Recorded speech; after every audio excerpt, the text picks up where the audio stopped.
Hi guys, welcome to another book review episode. Again, just to revisit September, October, I am going to be featuring all of these books that kind of deal with Halloween in some aspect or kind of have like a spooky theme. And today I'm going to be sharing another piece of classic literature, but it is still very relevant to today. And actually, if you are looking forward to the upcoming season on Netflix of The Haunting of Bly Manor, then you are going to need to thank this author and this book that I'm about to share with you. If that's not enough of a clue, I will be talking about The Turn of the Screw, which was written by Henry James. This copy I have is meant to look like an antique. It's actually not. I bought it when I was in Portland at Powell's. It seemed like one of those places where I have to buy something to just remember that I was there. And I lucked out and found this really cool copy of A Turn of the Screw. And it's so cool, in fact, that it actually has illustrations. So in the opening cover, it's got a portrait of the author, Henry James, along with the title.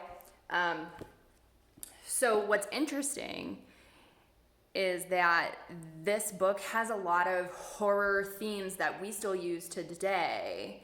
And also, there's been many remakes of this book itself. The most recent one, The Turning, which I believe came out like last year as a movie. You have Netflix, the upcoming The Haunting of Bly Manor. Bly Manor, this is where it originates from, okay? So Henry James kind of helps set and establish some precedents in the horror genre that we still use today. That being said, I'll give you a brief rundown of the plot, and then after that, I'll tell you kind of what themes he helped to establish, okay? So, the plot is this governess gets hired to provide care and education to children at this manor in the countryside. It's called Bly Manor. And her employer basically says, try not to bother me unless it's an absolute emergency. Okay, so she goes to the countryside, meets these kids, I think the girl's maybe 5, 6, the boy maybe 10. However, the boy just got expelled from school, and there's just a note saying he's been expelled and he cannot return. Not a lot of elaboration. So she's already like, why would they expel this perfectly, well-mannered, very bright boy? I don't understand. So that's a red flag. She also befriends the main housekeeper, Mrs. Gross, who eventually lets her know that before she was employed, there was one governess before her, and then also there was a valet who used to work for the uncle. And at one point, both of these two people had been in charge of the property at different times. And the children, they were in charge of them too. And guess what? They're both dead now. Everyone who's been in charge, dead. Okay? That's a big red flag. She decides, okay, that's kind of bothersome, but I'm going along.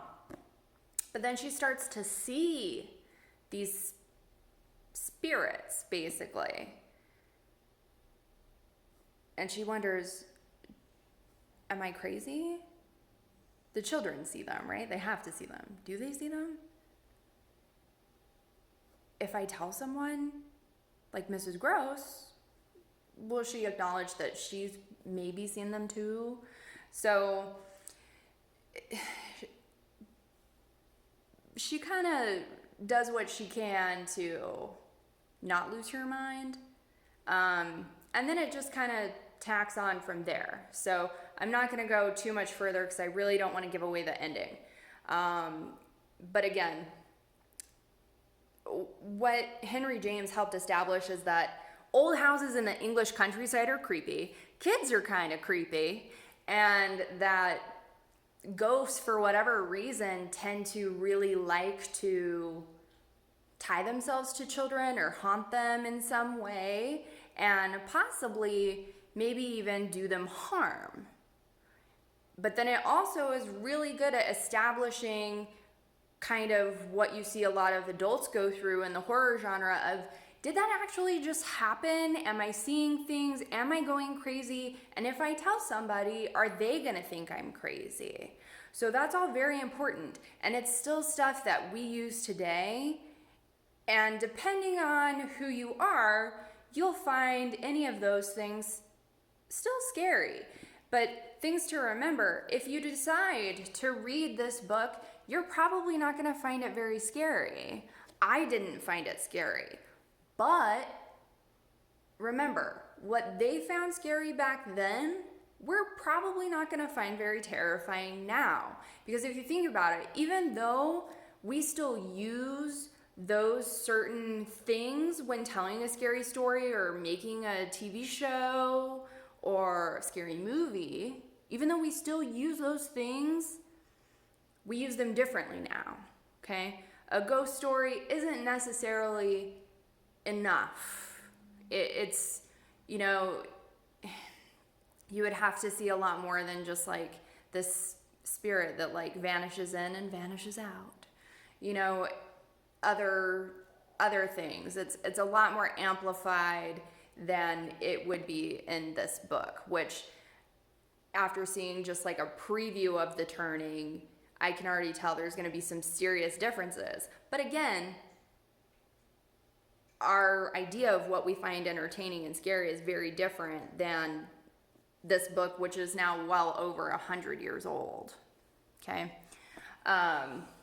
So, that being said, this book is about 145 pages, so you can get through it pretty quickly. You're probably not going to find it very scary, but I'm asking you, as you go through and read this book, really pay attention to the setting of that stage and certain plot lines in the story, because I can guarantee that once you're done with the book, you're going to realize just how much of an impact it kind of had on this time of fall season that we very much love, right? For all things like spooky that scare the shit out of us, that we just really enjoy every time September, October rolls around. And truthfully speaking, I think there's been like 4 or 5 movies of The Turn of the Screw. It's also been a play. You know, Netflix is about to make The Haunting of Bly Manor. Well, it's made. They're about to release The Haunting of Bly Manor. So this book has really established its own place within the genre. So even if you don't read it, you're still probably going to have to thank Henry James for writing this, because this isn't even really something he usually wrote. He was very big on writing books about like society themes and the loss of innocence. I think his other really popular book is Portrait of a Lady. So this was out of his wheelhouse, and he probably wrote one of the most enduring books for like spooky times, and we're still using it today. So again, give thanks to Henry James and The Turn of the Screw, because I believe that season of Netflix comes out on October 4th, and I'm sure a lot of people are going to watch it and find it really entertaining. But if you liked it, then you might want to give this book a read. Anyway, next time we are going to be talking about witches. Well, not really we. You guys don't talk to me. But I'll be talking to you guys about witches. So anyway, till next time.